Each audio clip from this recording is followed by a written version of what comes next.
सामने जो है सदका जारिया के तौर पर पेश किया, अल्लाह ताला अपनी बारगाह आली में इनके सदक़े को भी कबूल फरमाए।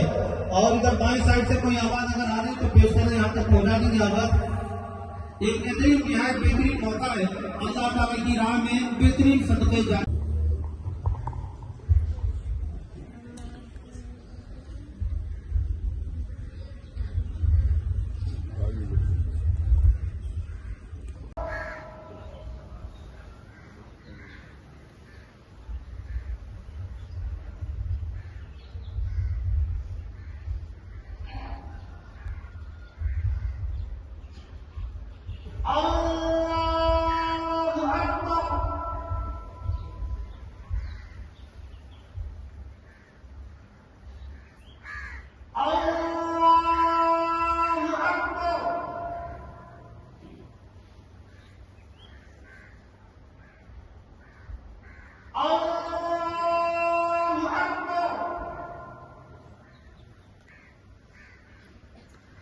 अल्हम्दुलिल्लाह रब्बिल आलमीन अर्रहमानिर रहीम मालिक यौमिद्दीन इय्याका नअबुदु व इय्याका नस्तईन इहदिनस सिरातल मुस्तकीम सिरातल लज़ीना अन'अमता अलैहिम गैरिल मग़दूबि अलैहिम वलद्दाल्लीन।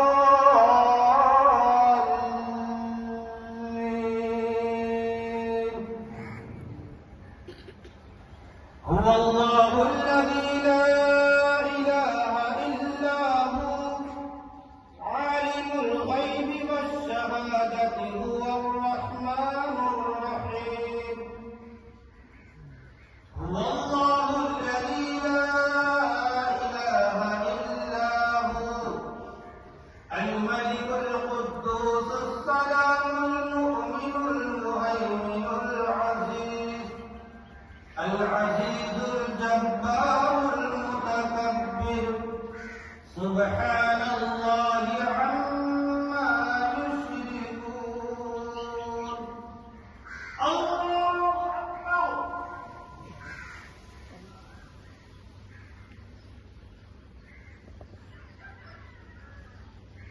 سمع الله لمن حمده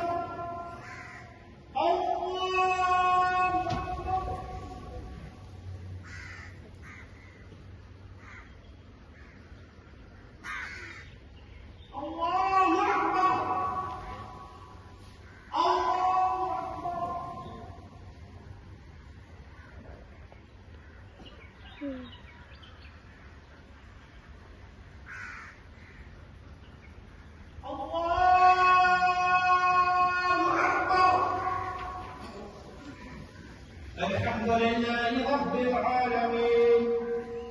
الرحمن الرحيم مالك يوم الدين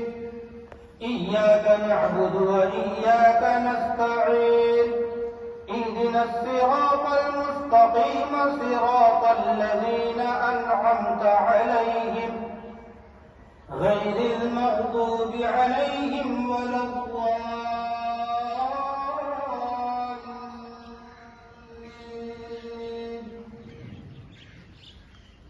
هو الله الخالق. الله أكبر.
الله أكبر الله أكبر لا إله إلا الله والله أكبر الله أكبر ونقول العافين بشباب الهداية والفرقان واشرح صدور السائلين والصائمين بنور الإيمان وأكرم عباده المؤمنين بصيام شهر رمضان الله أكبر الله أكبر لا إله إلا الله والله أكبر الله أكبر ولله الحمد سبحان من فتح لهم أبواب الرحمة والرضوان ووعدهم دخول باب من أبواب الجنان كما أخبرنا نبي آخر الزمان سيد الإنس والجان عليه أفضل الصلاة من الرحمن إن في الجنة باب يقال له ريان لا يدخله إلا صائم شهر رمضان الله أكبر الله أكبر لا إله إلا الله والله أكبر الله أكبر ولله الحمد سبحان من أنزل القرآن وقدس في أشرف ليلة من ليالي شهر رمضان وأنزل فيه القرآن وجعل قيامها خيرا من قيام غير شهر من التطوع وأنزل فيه الملائكة لتقديم سلامه على كافة أهل الحق والإيمان الله أكبر الله أكبر لا إله إلا الله والله أكبر الله أكبر ولله الحمد ثم الصلاة والسلام على خير الورى بدر الهدى نور الهدى صاحب قاب قوسين أو أدنى نبي الحرمين إمام القبلتين وسيلتنا في الدارين سيدنا ومولانا سيد الثقلين سيدنا مولانا محمد بن عبد الله صلى الله تعالى عليه وسلم وعلى آله وأصحابه الأتقياء خصوصا على أفضل البشر بعد الأنبياء بالتحقيق أمير المؤمنين أبي بكر الصديق رضي الله تعالى عنه وعلى الناطق بالصدق والصواب أمير المؤمنين عمر بن الخطاب رضي الله تعالى عنه وعلى جامع القرآن كامل الحياء والإيمان أمير المؤمنين عثمان بن عفان رضي الله تعالى عنه وعلى أسد الله الغالب إمام المشارق والمغارب أمير المؤمنين علي بن أبي طالب كرم الله تعالى وجهه الكريم وعلى البيتين سعيدين الشريفين سيدي أبي محمد الحسن وأبي عبد الله الحسين وعلى أمهما سيدة النساء فاطمة الزهراء رضي الله تعالى عنها وعلى أعمى الشريفين المعظمين بين الناس حمزة والعباس وعلى الستة الباقية من العشرة المبشرة وسائر الصحابة والتابعين رضوان الله تعالى عليهم أجمعين أيها الإخوان المسلمين إن يومكم هذا يوم عظيم شريف ورجاء طالبين أحسنوا على اليتامى والفقراء والمساكين كما روي عن النبي صلى الله تعالى عليه وسلم أدوا صدقاتكم عن كل صغير وكبير نصف صاع من بر أو صاع من تمر أو شعير وقال النبي صلى الله تعالى عليه وسلم زكاة الفطر طهر الصيام من اللغو والرفث وطعمة للمساكين بارك الله لنا ولكم في القرآن العظيم ونفعنا وإياكم بالآيات والذكر الحكيم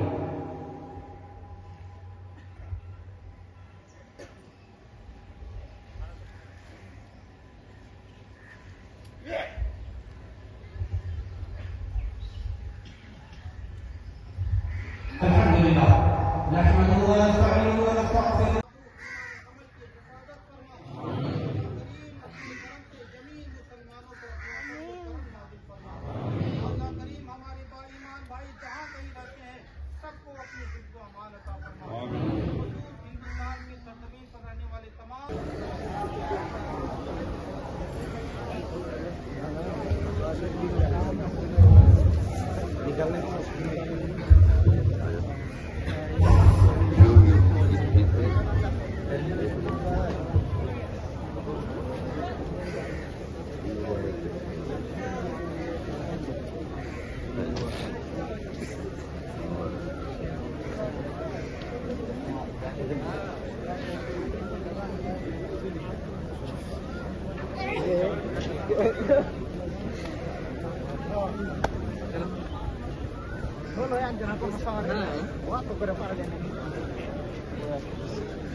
तमाम आलम इस्लाम को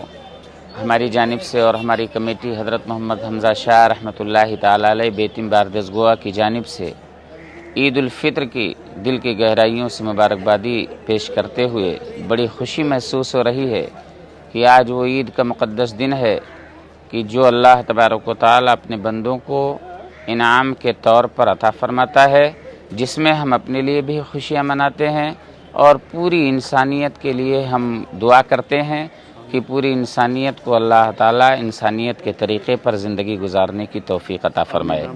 एक्चुअली ये जो ईद का मुक़द्दस दिन है, ये अल्लाह ताला की बारगाह में जो लोग रोज़ा रखते हैं, इबादत और रियाज़त करते हैं, उसके बाद अल्लाह ताला उन्हें ईद का दिन अता फ़रमाता है, जो खुशी का दिन होता है, जिसमें ख़ास करके गरीबों और मिस्कीनों का ख्याल रखा जाता है, उनको भी अपनी खुशी में शामिल किया जाता है और उनके लिए सदक़े फ़ित्र के तौर पर उनके लिए भी उनका हिस्सा निकाल करके उनको भी नए कपड़े पहनने का, खुशी मनाने का और इसी तरीक़े से दूसरों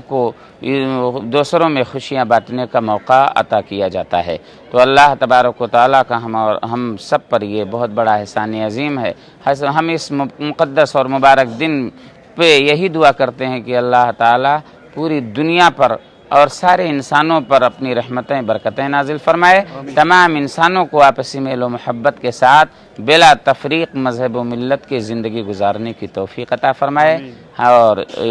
अल्लामा इक़बाल के इस शेर से मैं अपनी बात को ख़त्म करूँगा कि मज़हब नहीं सिखाता आपस में बैर रखना, हिंदी है हम वतन है हिंदुस्तान हमारा, सारे जहाँ से अच्छा हिंदुस्तान हमारा, हम बुलबुलें हैं इसकी ये गुलसिता हमारा। अस्सलामु अलैकुम व रहमतुल्लाहि व बरकातुहू।